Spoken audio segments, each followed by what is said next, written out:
కావేరి విషయంలో ఒక్కసారిగా జరిగిన పెద్ద ట్విస్ట్ అంటే ఇదే అని చెప్పుకోవచ్చు. చిన్ని ఇప్పుడు ఉషాని రౌడీల దగ్గర నుంచి కాపాడుకోవడం కోసం తన మావయ్య ఇంటికి తీసుకెళ్ళిన విషయం తెలిసిందే. అయితే ఆ ఉషకి అక్కడ ఉండడం అస్సలు ఇష్టం ఉండదు.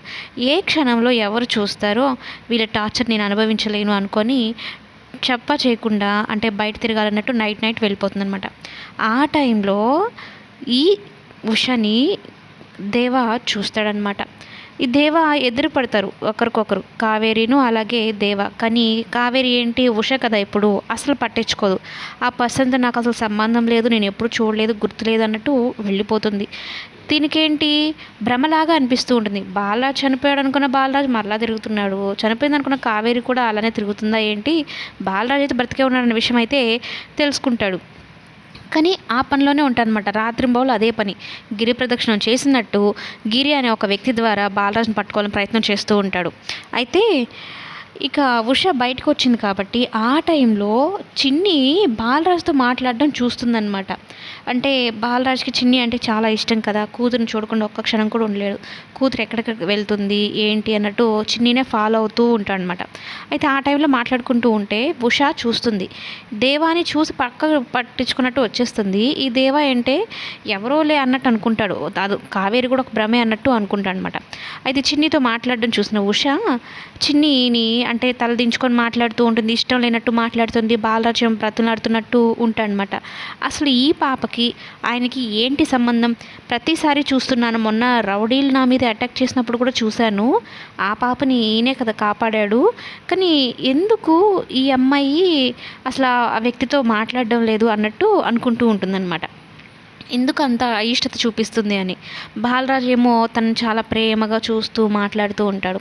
అయితే బాలరాజు అక్కడ నుంచి వెళ్ళిపోతాడు ఉషను చూసి. ఇక ఉష ఏమో టైం ఎంత ఇప్పుడు, ఈ టైంలో నువ్వు బయటికి ఎందుకు వచ్చావు, అసలు ఆయనతో ఎందుకు మాట్లాడుతున్నావు, ఎవరు నువ్వు అంటూ కోపంగా అరుస్తుంది.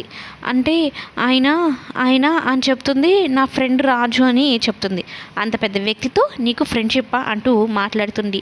అదేంటి, అమ్మకి నాన్న తెలుసు కదా, కానీ తెలియనట్టు మాట్లాడుతుంది ఏంటి, మాతో ఎలా మాట్లాడుతుందో అలానే అనుకుంటుందా నాన్నని కూడా అన్నట్టు చిన్ని ఆలోచిస్తూ ఉంటుందన్నమాట.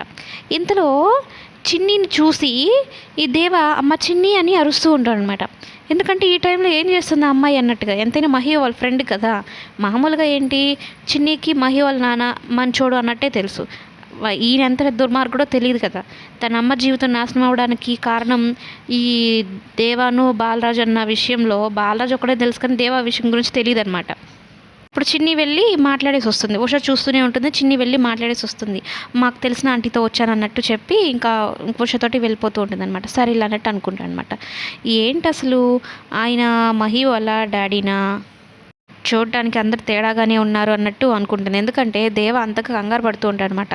చనిపోయిన మనుషులేమో బ్రతికిస్తున్నారు, బ్రతుకున్న మనుషులేమో చనిపోతున్నట్టు చెప్తున్నారు, ఏంట్రా బాబు అన్నట్టుగా ఈ బాలరాజును పట్టుకునే పనిలో ఉన్నాడనమాట. అందుకే కావేరి కనిపించి మొత్తం మీద దేవ కంట కావేరి కనపడిందని చెప్పొచ్చు. కానీ తనకున్న టెన్షన్స్, పట్టుకోవాలి బాలరాజు అన్న టెన్షన్లో కావేరిని సరిగ్గా చూడలేకపోతాడు అనమాట. అదొక భ్రమ అన్నట్టు అనుకుంటాడు, లైట్ తీసుకుంటాడు.